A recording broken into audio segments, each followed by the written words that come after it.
পারস্য উপসাগরের নীল জলরাশির ওপর দিয়ে এই মুহূর্তে যে ঝড় বয়ে যাচ্ছে তা কোনো সাধারণ প্রাকৃতিক দুর্যোগ নয়।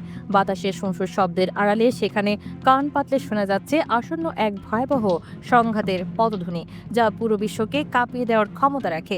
সাম্প্রতিক সময়ে মহাকাশ থেকে স্যাটেলাইটের মাধ্যমে পাওয়া বেশ কিছু চিত্র আন্তর্জাতিক নিরাপত্তা বিশ্লেষকদের রাতের ঘুম হারাম করে দিয়েছে।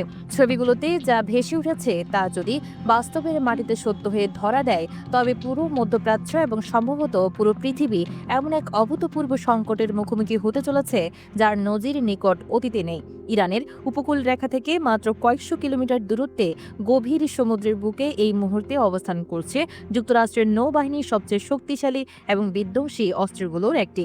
যখন কোনো একটি নির্দিষ্ট অঞ্চলে একটি পূর্ণাঙ্গ এয়ারক্রাফট ক্যারিয়ার স্ট্রাইক গ্রুপ মোতায়েন করা হয়, তখন সেটাকে কখনোই শুধুমাত্র সাধারণ সামরিক উপস্থিতি হিসেবে দেখা হয় না, বরং এর পেছনে থাকে একটি অত্যন্ত পরিষ্কার এবং তীক্ষ্ণ রাজনৈতিক বার্তা।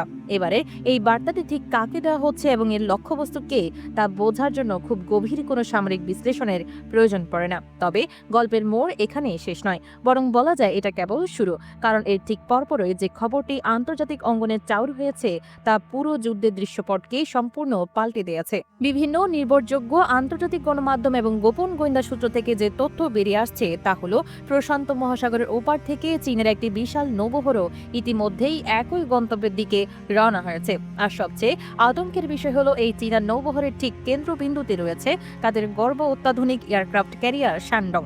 যদি গোয়েন্দা সূত্রগুলো এই তথ্য সত্য বলে প্রমাণিত হয়, তবে মানব ইতিহাসে হয়তো প্রথমবারের মতো দুটি প্রবল পরাশক্তির দুটি বিশাল এয়ারক্রাফট ক্যারিয়ার একই সংকটময় এবং অত্যন্ত স্পর্শকাতর অঞ্চলে একে অপরের মুখোমুখি অবস্থানে দাঁড়াতে যাচ্ছে। সাধারণ মানুষের কাছে এয়ারক্রাফট ক্যারিয়ার বলতে চোখের সামনে কেবল একটি বড় যুদ্ধ জাহাজের ছবি ভেসে ওঠে, কিন্তু বাস্তবতা এর চেয়ে অনেক বেশি জটিল, অনেক বেশি গভীর এবং অবশ্যই অনেক বেশি ভয়ঙ্কর। একটি আধুনিক যুগের এয়ারক্রাফট ক্যারিয়ার আসলে সমুদ্রের বুকে ভাসমান একটি পূর্ণাঙ্গ বিমান ঘাঁটি বা ভাসমান শহর বললেও ভুল হবে না। কল্পনা করুন ইস্পাতের তৈরি এমন এক দুর্গ যা লম্বায় প্রায় 3টি ফুটবল মাঠের সমান। এর পেটের ভেতর রয়েছে হাজার হাজার প্রশিক্ষিত সেনা, রয়েছে অত্যাধুনিক রাডার ব্যবস্থা যা কয়েকশো মাইল দূরের মাছেটি নড়লেও টের পায়, রয়েছে দুর্ভেদ্য ক্ষেপণাস্ত্র প্রতিরক্ষা সিস্টেম এবং সবচেয়ে গুরুত্বপূর্ণভাবে এর ডেকে অপেক্ষা করছে প্রায় 80 থেকে 90টি ভয়ঙ্কর যুদ্ধ বিমান। এই যুদ্ধ বিমানগুলো যে কোনো মুহূর্তে রানওয়ে থেকে উড়াল দিয়ে চোখের পলকে শত শত কিলোমিটার দূরের লক্ষ্যবস্তু মাটির সাথে মিশিয়ে দিবে, আবার নিরাপদে ফিরে আসতে পারে। যুক্তরাষ্ট্র সাধারণত এই ধরনের উত্তপ্ত পরিস্থিতিতে যে শ্রেণীর ক্যারিয়ার মোতায়েন করে থাকে সেগুলো মূলত জেরাল্ড আর ফোর্ড ক্লাস অথবা নিমিজ ক্লাসের হয়ে থাকে। এই দুই শ্রেণীর ক্যারিয়ারগুলোকে নিঃসন্দেহে পৃথিবীর সবচেয়ে উন্নত প্রযুক্তি নির্ভর এবং শক্তিশালী নৌযান হিসেবে বিবেচনা করা হয়। একটি ফোর্ড ক্লাস ক্যারিয়ারের ওজন সম্পর্কে ধারণা করতে গেলে আমাদের কল্পনার আশ্রয় নিতে হয়, কারণ এর ওজন প্রায় 1 লাখ টন।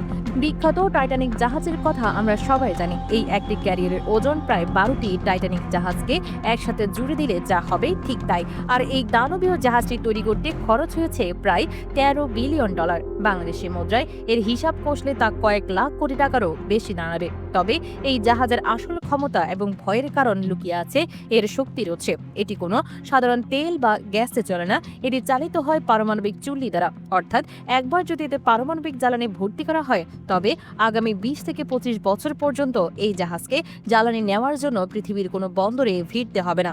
এটি অবিরাম সমুদ্রে মাসের পর মাস, বছরের পর বছর ভেসে থাকতে পারে, টহল দিতে পারে এবং যুদ্ধ চালিয়ে যেতে পারে। এত বিশাল আকৃতি হওয়া সত্ত্বেও এর গতিবেগ ঘন্টায় প্রায় 55 কিলোমিটার, যা সমুদ্রের বুকে এমন একটি বিশাল কাঠামোর জন্য অবিশ্বাস্য। কিন্তু আতঙ্কের বিষয় হলো, এই ক্যারিয়ার কখনো একা চলে না। এর সাথে যা থাকে সেটাই প্রতিপক্ষের জন্য আসল ভয়ের কারণ হয়ে দাঁড়ায়। একটি ক্যারিয়ার স্ট্রাইক গ্রুপে সাধারণত মূল ক্যারিয়ারটিকে ঘিরে থাকে আরও 8 থেকে 10টি অন্যান্য যুদ্ধ জাহাজ। এই নিরাপত্তা বলয়ের মধ্যে থাকে ক্রুজার, ডেস্ট্রয়ার এবং ফ্রিগেটের মতো জাহাজ, যার প্রতিটি আবার অত্যাধুনিক সব ক্ষেপণাস্ত্র ব্যবস্থায় সজ্জিত।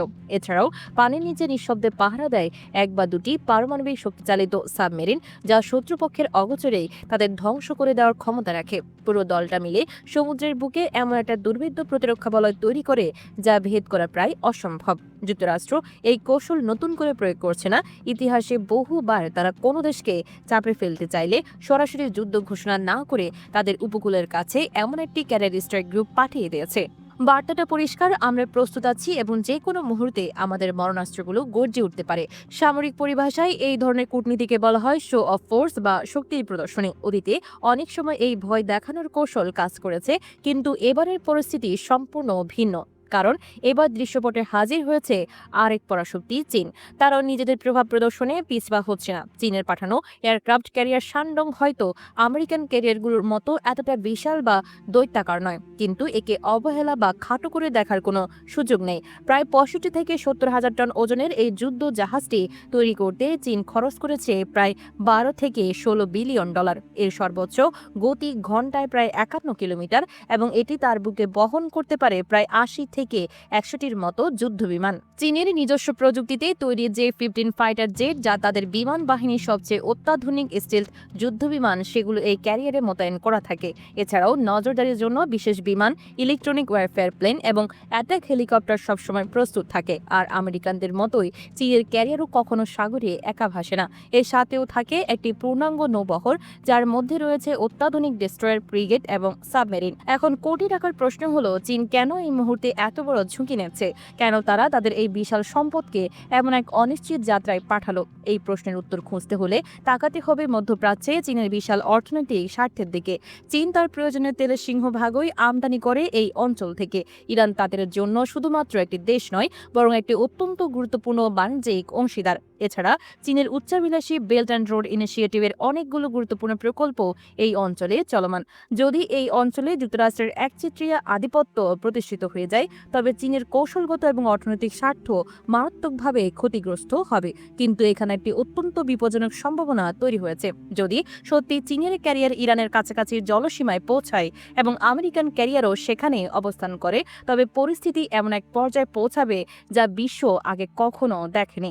দুটি পরাশক্তির বিশাল সামরিক বাহিনী যখন একই সংকটপূর্ণ এলাকায় একে অপরের নিঃশ্বাসের দূরত্বে অবস্থান নেয়, তখন একটি ছোট্ট ভুল বোঝাবুঝি, রাডারের একটি ভুল সংকেত কিংবা একটি দুর্ঘটনাজনিত সংঘর্ষ পুরো বিশ্বকে তৃতীয় বিশ্বযুদ্ধের মতো এক ভয়ঙ্কর পরিস্থিতির দিকে ঠেলে দিতে পারে। অনেক অভিজ্ঞ সামরিক বিশ্লেষক অবশ্য মনে করছেন, পরিস্থিতি এতটা গড়ানোর আগেই হয়তো কোনো নাটকীয় পরিবর্তন দেখা যাবে। তাদের ধারণা, চীনের ক্যারিয়ার পুরোপুরি সেই এলাকায় পৌঁছানোর আগেই আমেরিকা হয়তো তাদের নৌবহর সরিয়ে নেবে। এটাকে কেউ কেউ পিছু হটা বলতে পারেন, কিন্তু সামরিক কৌশলের ভাষায় এটি হলো বুদ্ধিমত্তা। যুক্তরাষ্ট্র সাধারণত এমন পরিস্থিতি সযত্নে এড়িয়ে চলে যেখানে চীন বা রাশিয়ার সাথে তাদের সরাসরি সামরিক সংঘর্ষের বিন্দু মাত্র সম্ভাবনা থাকে। কারণ তিনটি পারমাণবিক শক্তিধর দেশের মধ্যে যদি একবার সংঘাত শুরু হয়, তবে তার পরিণতি হবে অকল্পনীয় এবং ধ্বংসাত্মক।